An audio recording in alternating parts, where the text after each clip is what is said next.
Go right ahead. Cool. So thank you for the introduction, and it's an honor to be here to present our work to you today. So this work was not funded by any external sources. And in terms of disclosures, I just want to highlight that two of our co-authors are affiliated with medRxiv, and one of whom, Joe, who just presented, is a co-founder of the medRxiv preprint server. So just a bit of background. So preprints, which are manuscripts of unpublished research, as Joe so aptly mentioned,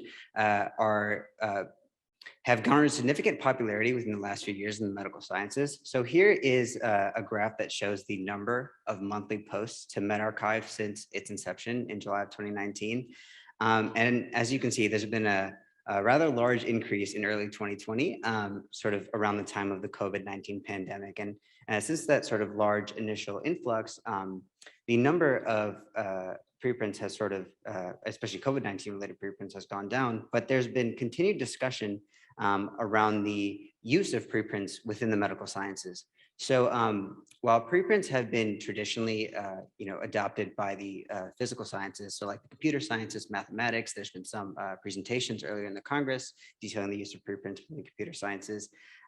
There's been considerable debate amongst their role within the health and clinical sciences. So while during the COVID-19 pandemic, widespread use of preprints has led to the timely adoption of life-saving treatments, such as the use of dexamethasone in critically ill COVID-19 patients, there remains hesitation and debate due to worry that there could be patient harm or fraudulent claims spread by studies that have not undergone the peer review process. And so previous work has attempted to compare preprints to their published versions and have found that they've undergone generally very few changes. However, a lot of the previous work has been limited in terms of it's just been looking at the abstract level, or it's been analysis on a specific subset of preprints. So a lot of COVID-19 related work, which again was presented on the first day of Congress. And then there was also a previous study done by our group, which sort of explored preprints that were published in high impact factor journals.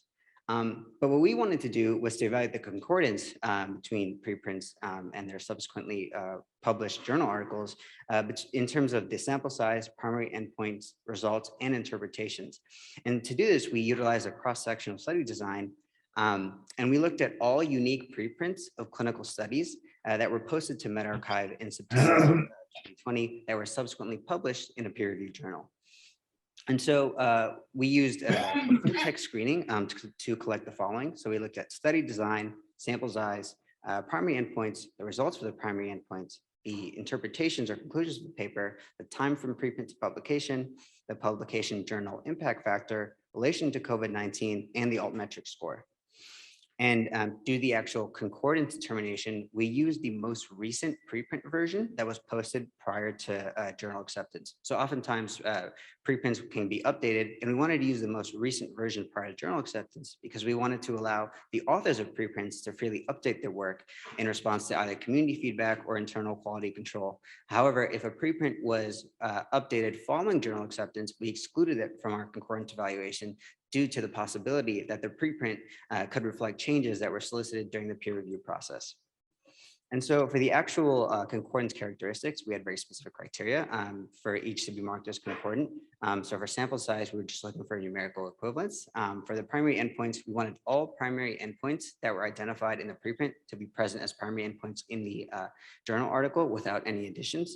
In terms of results, we were looking at numeric results, and that includes effect estimates, confidence intervals, and results of significance testing. And then for interpretations, we were really just doing a subjective evaluation to see if the same or similar statements were made about the findings and conclusions of the paper and its role in sort of the overall literature.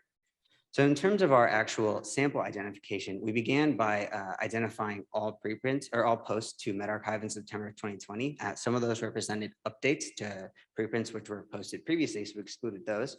From there, we just identified the preprints that had associated journal articles. And then from there, we really narrowed down to focus on preprints that were describing either clinical interventions, observational studies, or meta-analyses. And then, sorry, one second. Oh, there we go. Perfect. From there, we excluded preprints that were updated following journal acceptance. We excluded a couple of preprints and journal articles that did not have an English full text version. And then we also excluded 2 manuscripts for which we were unable to identify really any of the characteristics that we were interested in. So we couldn't identify sample size, results, primary endpoint, so on and so forth, which left us with a final sample of 331 pairs for which we did the concordance determination. And so of those, the vast majority were observational studies. A little over half were related to COVID-19, and the average preprint altmetric score was lower than the average journal article altmetric score. So on to the actual concordance evaluation. So as you can see, on average, preprints were generally concordant to their peer-reviewed journal article versions, especially with regards to sample size, with regards to primary endpoint and interpretation. And just a note on the denominators of each, because they don't match up. The denominator denotes the number of pairs for which we were able to identify the characteristic of interest. So for example, we were able to identify sample size in 325 of the pairs, and we were able to identify results in 329 of the pairs. And then we did some further digging just to characterize sort of the type of discordance. So in terms of the pairs with discordant sample size, we found that the majority had sample sizes that were larger in the publication. And then for the results, we found that 2/3 of the pairs with discordant results only had effect estimates that were discordant, but the actual direction of the effect and the results of the significance testing remained concordant between the pairs. We also attempted to ascertain sort of the reason behind the discordant results. And we found that for about half of the pairs with discordant results, we could attribute the discords due to a difference in sample size. And that also led us to wonder sort of what the overlap was between the pairs with discordance in one area versus discordance in another. And as you can see by the Venn diagram, there's a considerable amount of overlap between pairs having discordance in one area and another, which is not unexpected. But the one thing I want to point out is that even for the pairs with discordant primary endpoints or discordant results or discordant sample sizes, very few of them actually had discordant interpretations, meaning that while there were a decent amount of studies that had numeric changes, very rarely did they reflect into overall changes that affected the takeaways or the conclusions of the manuscript. We also attempted to stratify based on whether the publication was in a high impact factor journal, which we sort of defined as a journal with an impact factor greater than 10 versus pairs that were published in a lower impact factor journal. And as you can see, the sample size and the primary endpoint results were statistically significantly different between the sample size and the primary endpoint results. And you can see that the pairs with the publication in the higher impact factor journal had lower concordance rates for the sample size and the primary endpoints results. And then in terms of relation to COVID-19, when we attempted to stratify and compare pairs that were related to COVID-19 versus pairs that were unrelated to COVID-19, we were unable to find any significant differences between the concordance rates. So for our main takeaways, we found that preprints of clinical studies that were subsequently published in peer-reviewed journals were unlikely to change during the peer review process. We found that in terms of discordant results, they were mainly minor changes that did not impact the overall interpretations or conclusions of the manuscript. We also found that preprints published in higher impact factor journals may have higher rates of discordant sample sizes and results. And sort of our hypothesis for this is that reviewers or editors of higher impact factor journals may be more likely to ask for updates during the peer review process. However, while we believe that this is an important evaluation of preprints, we understand that we are limited because we're only able to evaluate preprints that were subsequently published. And for those that are not published yet, we can't say how or why that they went unpublished, although we believe that this represents an important avenue for future research. So I just want to thank you. I want to thank my team and my mentors for such great guidance, and I look forward to answering any questions. Thank you. Thank you, Amit. Any questions?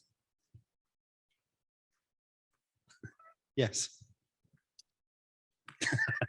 Can I ask my question now? All right, so Ganeet, you're going to get the question. Good for you. I mean, Okay, sounds good. You started out by saying, well, rightly so, there's a concern about benefits versus harms and you quoted an article by Annette. I don't know where she is, but she clearly wrote it.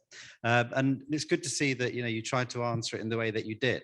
But the question I've really got is, and it's also partly for Joe, is the big worry, the popular worry or even populist worry about preprint servers is their potential to cause harm. Is there any evidence, do you know of any evidence that preprint servers have caused harm?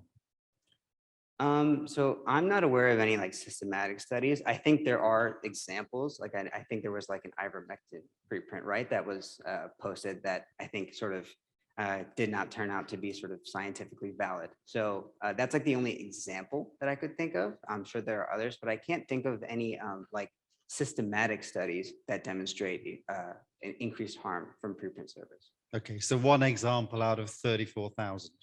Yeah, that I can think of. All right. Back there, please.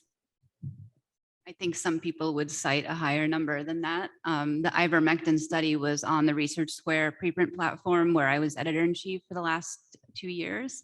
If you want to talk about potential dangers of preprints, I'm happy to talk about it with anyone.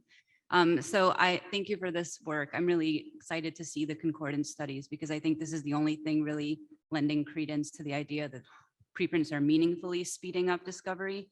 I'm curious about your decision to use the latest version as long as it wasn't accepted and not use the original preprint version, because of course, any changes that were made could have been a result of the peer review process at a journal at which that paper was later rejected, right? So it could have still been part of the traditional peer review process and not from community review, which I think was a logical leap, but maybe it came from somewhere in particular. Yeah, thank you for the question. So we also had sort of a similar thought, and we actually, so I want to point out that for the ones that had multiple versions, they were like 33, which is like 10% of our sample. But we also did do a concordance evaluation between like all of the original versions versus the peer-reviewed versions and found like a very small difference. I think like the concordance for the sample size and primary endpoint results went down by like maybe 1%. Yeah. Thank you. Thank you. Back there, please. Thank you. Great presentation. I'm a bit biased because Don't forget to give us your name and affiliation, please. And this Going goes for all home. of this. from University of Maryland School of Pharmacy. I'm a bit biased because I'm more interested in adverse events. So I was wondering if you try to compare the adverse events results, serious adverse events, other safety outcomes between the two. No, we did not, but other great members of our group have attempted to examine like adverse events. So I think, that might be a great next step for us. Thank you. Thank you. Here. My name is David Riley. I'm an editor with the Permanente Journal.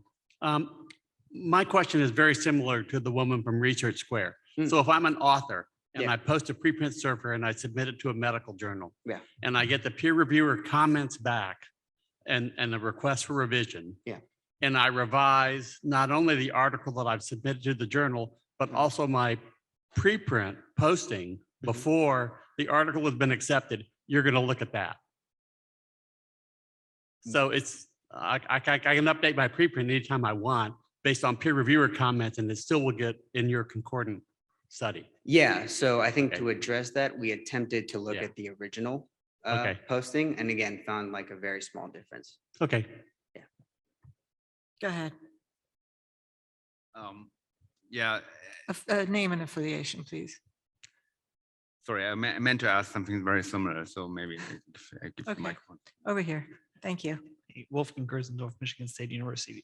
So thank you very much for you and your team to do medRxiv. Obviously, the physical sciences, as you said, have done archive.org since like 1992. And so one of the things as we don't do in academia, we don't discuss how we publish, which is why we have this wonderful Congress here. And so there have been very different approaches to this. So when I was a PhD student, the approach was an actual preprint server. That means after you had done through all revisions and through all comments of the referee, would you then publish to the preprint server? So when I was a PhD student and we were young and we were going up against our professor and saying no, we'll publish earlier. And so one of the things that we've sometimes done is after the first round revision, we publish to the preprint server. And now, like, sometimes people just publish to sort of get comments. And so I'm wondering, in your study, can you see, like, what are the models that people are sort of adopting, and would it be sensible to have a discussion about this in the community? Like, what is the standard we're doing? Do we publish first? Do we wait for the first revision? Do we wait until the full thing is doing and using as the actual preprint server? Yeah, so thank you for your question. So while I'm not sort of as experienced as I think a lot of people are with like the authorship process, I guess I can point to, there has been some work sort of examining people who posted preprints and sort of what they imagine the fate of their preprint to be. And I think some of that might have been presented, I think, earlier in the Congress. And if I remember correctly, like a plurality, well, not a majority, had submitted the preprint and then submitted it for publication sort of at the same time, which I imagine is sort of the intention, is that, you, as soon as you have your manuscript sort of done and in a state ready to submit, that's sort of when you post. So that's sort of what I imagine that the intent is. I imagine also if you want to, sort of post it before submission and garner some community feedback, I think that's also there, but sort of less commonly done. So in my group, we wait for the first version before we publish to archive, just to not embarrass ourselves. But I mean, no, these are different models, and I think it's important to discuss this. Right. Yeah. Thank you. Thank you. Thank you. Go ahead. Stuart Taylor from the Royal Society. It's interesting, whenever we talk about preprints, we talk about the potential to cause harm. Mhm. We don't usually talk about the potential for journal articles to cause harm, which of course is also very likely. So what you've shown is that actually peer review doesn't seem to make a great deal of difference. I guess the big question is, are preprints more likely to be wrong than journal articles? That could be your next project, maybe. Yeah, it's a great question. I don't know the answer. Okay, go ahead. Hi, David Schreiger from JAMA, UCLA, and Annals of Emergency Medicine. Very nice talk. My fellow presented the COVID paper 2 days ago, and one of the challenges we had was finding whether, in fact, a preprint had been published. Yeah. And I'm wondering how you did that. Yeah, so we utilize medRxiv sort of built-in publication linking system, which I think sort of looks for like similarities between authors and titles. And there's normally pretty good at finding publications, but we realize it's not perfect. I don't remember. So you didn't go beyond that? No. Okay, so you're limited to ones where medRxiv yeah. had decided that it was published, because we found that that was about 70–75% of all the papers we were ultimately able to link by using author name searches and then comparing titles and things of that nature. And the reason I bring this up is that one of the validations of a preprint to say is that it then survives some form of peer review and gets published. And so I think that, if we look now at the papers, say on COVID, that have never been published, we might look at them with a different eye, say 2 years or 3 years later, than ones that ultimately were published. So I just wondered what efforts you're taking to improve that, so that the presence or absence of a publication link on the preprint server is more accurate, and therefore gives you more information about whether in fact the paper survived peer review. Yeah, so great point. So I'll just say two things really quickly. So I think number one, the point about, that we probably sort of undercounted the number of publications is well taken. But I think, given that we were able to get a sample size of around like 330, I don't think that it would have changed too much, especially if it's like a 25% increase. And the second point is, so medRxiv does allow for authors to sort of say that, hey, we have publication of a preprint, so we can sort of, go ahead and link it sort of manually if the authors of a preprint notice that their publication hasn't been linked. So I would say that encouraging authors to if they've posted a preprint and then gotten publication, encouraging them to go back and update sort of the preprint if it's not updated within a few weeks would probably be a reasonable move. And I think maybe Joe can speak to any other efforts if there are to sort of help improve that process. Yeah, because you could sort of. Okay, let's go to the last question. Thank you. Hi, Steve Goodman, Stanford. So I was very intrigued at the stratified analysis by impact factor, as miserable as impact factor is, as crude as it is. Once a paper is written, and people want to publish it, it's going to be published. So somewhere it's going to find its level if the authors are persistent enough.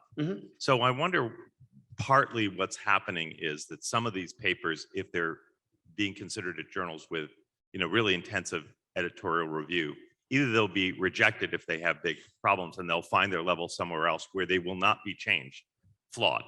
Mhm. And at the big journals or the ones with more intensive scrutiny, I don't want to say just big, Mhm. they might be changed if they're thought to be valid. They will be changed in ways that are more material. So I think the intensivity of the peer review and the importance of the discrepancies is very much a function of where it ends up and what it was subject to. Because again, I think that there wasn't much difference between the published versions. Just tells me that could well be that they're finding their own level and that they're going through very, very porous filters at many of the journals where they're being submitted. I mean, that's a hypothesis. I'd appreciate your thoughts on that. Yeah, so I think, that sort of same topic was subject to like a lot of spirited discussion within our group. I think the role of peer review, I think what we sort of walked away from, even though we sort of initially thought of this as an evaluation of preprints and still, think it's an important evaluation of preprints, I think it tells us perhaps that peer review may play a role in sort of as I don't want to say gatekeeper, but really just like seeing, not attempting to make sort of big changes to manuscripts, but really seeing if they're fit for the journal that sort of the manuscript is targeting. But it's not really serving the function of like, like changing the manuscript too much, but just sort of acting as an arbiter of like, okay, seems sound, this can be published, or like maybe this needs to go somewhere else. So that's sort of, I think, what we walked away with. Thank you, Ganit.